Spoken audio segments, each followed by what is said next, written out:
ओम शांति। आज सुनते हैं प्यारे बाबा की 13 अप्रैल की मुरली से दिल में छपने वाली गहराई की बातें। आज की मुरली में बाबा ने कहा, अरे बच्चे मैं तुम्हें कितना देता हूँ, 8 घंटा लौकिक कार्य करो, 8 घंटा तुम भले कुछ और आराम करो, 8 घंटा स्वयं की सर्विस करो, अर्थात बाप को याद करो। 8 घंटा याद हो तो बेड़ा पार हो जाए। सारा दिन चार्ट रखो, देखो कितना मेरा 8 घंटा योग का चार्ट रहता है। बाबा ने कम से कम 8 घंटा बाबा को याद करने के लिए कहा है। अगर हम ब्राह्मण जीवन में शक्तिशाली बनना चाहते हैं तो इतना याद तो करना ही है, घड़ी घड़ी याद करना है। क्या सेवा करते हुए बाबा को नहीं याद कर सकते और कब याद करेंगे? बहुत बड़ी बात है। लौकिक कार्य को भी बाबा कहते हैं ईश्वरीय कार्य समझ के करोगे ना तो फिर बच्चे बाप की याद रहेगी। बाबा ने कहा बस मैं एक ही मंत्र देता हूँ, कौन सा? मन मना भाव, मन को मेरे में लगाओ। आज की मुरली का गीत कितना अच्छा था, तुम्हें पाके हमने जहाँ पा लिया, अरे जमी तो जमी आसमां पा लिया। बाबा ने कहा गीत सुन के तो रोमांच खड़े हो जाने चाहिए खुशी में, क्योंकि सन्मुख बैठा है ना, जिसको ढूंढते थे, जिसको पुकारते थे, हे राम आओ, हे पतित पावन आओ, वो आज सन्मुख बैठा है। तो तुम्हें कितनी ना खुशी होनी चाहिए, भारी खुशी होनी चाहिए।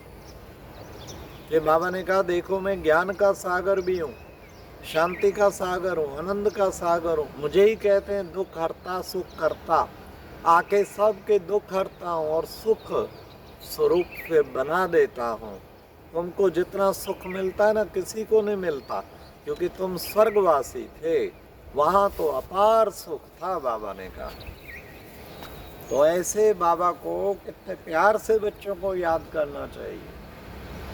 हाँ, तो फिर बाबा ने कहा देखो बच्चे, ड्रामा कलप कलप आकर के तुमको फिर से मैं देवता बनाता हूँ।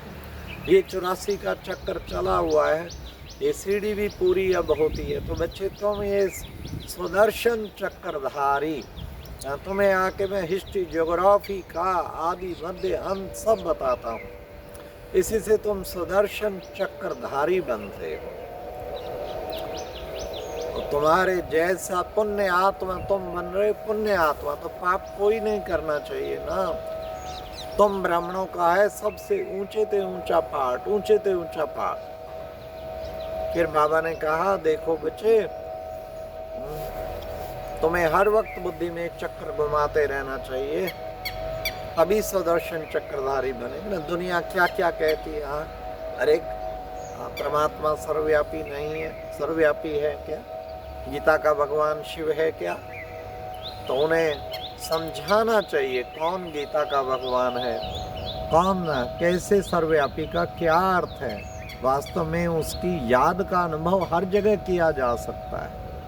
हर वक्त बाबा को सच्चे दिल से याद करो। बाबा ने कहा दिल से कहो मेरा बाबा, तो बाबा हाजिर हो जाए। इसी भावना को भक्ति में सर्वव्यापी कह दिया गया। फिर बाबा ने कहा कि बच्चे, हाँ, गणेश अर्पणम, विष्णु अर्पणम, फला अर्पणम, वास्तव में मैं भावना का भाड़ा देता हूँ।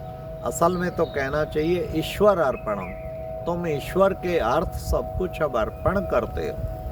कई बच्चे सर्विस करते, पूछो नहीं, भाषण कितना बढ़िया करते, सारा कुछ करते, लेकिन बच्चे योग बिल्कुल है नहीं। तो याद के बिना बेड़ा पार कैसे होगा? फिर बाबा ने कहा माया का परछाया भी कोई कम नहीं है, कितना माया के अंतर्गत हो जाते हैं। हाँ, लौकिक में भी कोई कोई कपूत बच्चे मिलते थे। देखो बच्चे कितना सारा लाखों रुपया उड़ा देते हैं, सारा घर का नाश कर देते हैं। हाँ, तो बाबा ने कहा यहाँ भी कई बच्चे माया की ऐसी ग्रहचारी लगती है जो बात न पूछो। माया की ग्रहचारी में वो माया के संग में आके नीचे गिर पड़ते हैं, ज्ञान योग छोड़ बैठते हैं।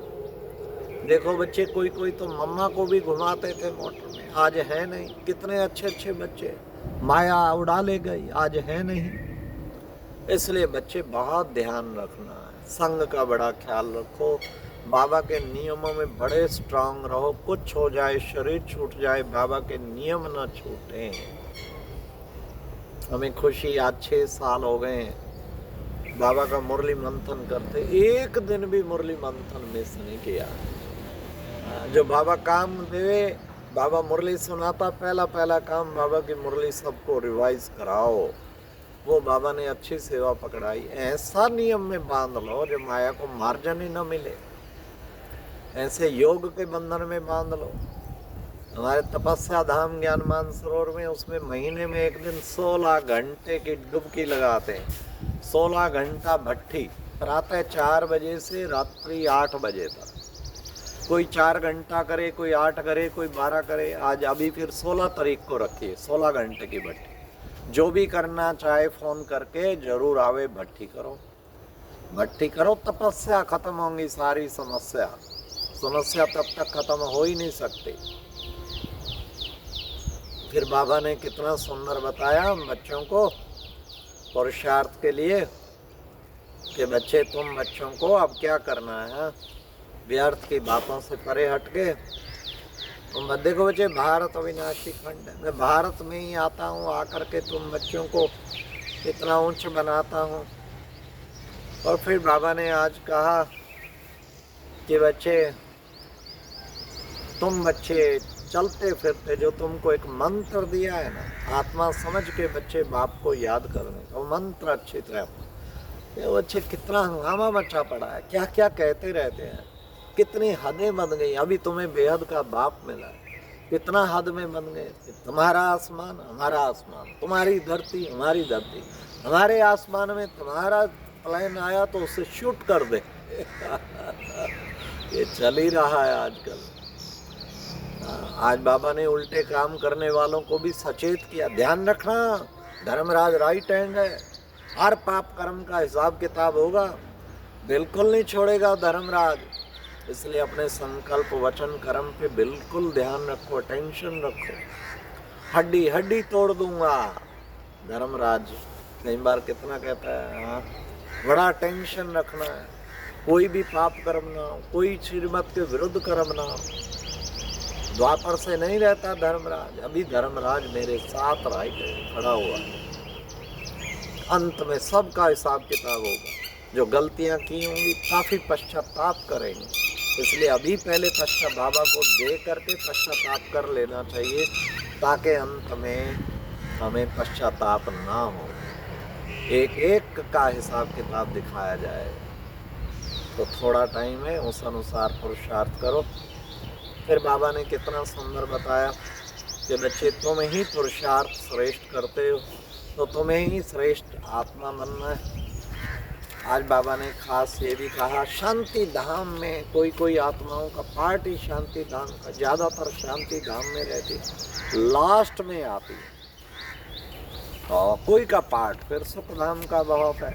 हर एक का अपना अपना पार्ट है। बाबा ने कहा ये तो पार्ट है ना, इसमें क्या कर सकते। फिर आज का वरदान था, दाता बन, हर सेकंड हर संकल्प में देने वाले, उदार चित महादानी भव। हर सेकंड देना ही देना, देना सदा हाथ ऐसे, ना कि ऐसे हो तू भी दे तू भी दे तू भी दे, नहीं ऐसे। दाता बन, हर सेकंड हर संकल्प में देने वाले, उदार चित महादानी भव। मुझे क्या बनना है? महादानी।